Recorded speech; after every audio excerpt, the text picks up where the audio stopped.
আমি 25 বছর 82 ওয়ার্ডের কাউন্সিলর, আমার দায়িত্ব নয়। ও তো 2.5 বছর এসছে, আমি 25 বছর এসছি ওই ওয়ার্ডে। আমার দায়িত্ব নয়, এটা এক্সিকিউটিভের দায়িত্ব।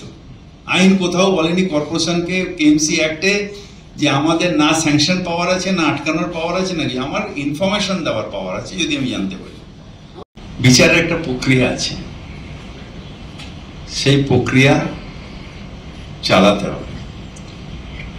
বিচারের প্রক্রিয়া না চললে, যদি ঠিক মতন বিচারের প্রক্রিয়া না চলে, যদি তাড়াতাড়ি হয়, যেরকম ধনঞ্জয়ের ওপর একটা আঙুল উঠে গেছে, সেটা যাতে না ওঠে।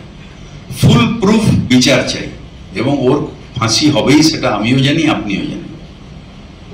এবং এই অন্যায়ের ফাঁসি দরকার, তার কারণ যাতে অন্য কেউ সাহস না পায় আমার কোনো মেয়েকে এরকম ধর্ষণ করে খুন করা।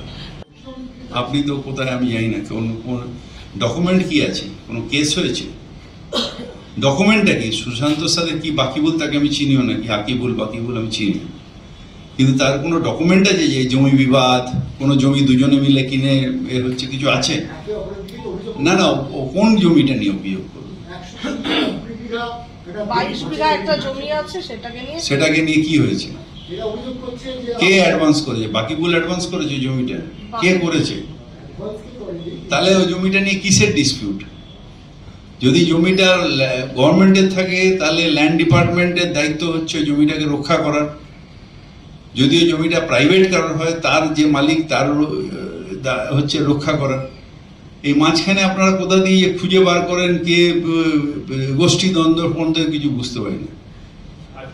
তৃণমূল ভবনের পেছনে সুশান্ত ঘোষ বাংলাদেশি বসিয়েছে জমি দখল করে, এই অভিযোগ নিয়ে বিজেপি কোর্টে যাচ্ছে।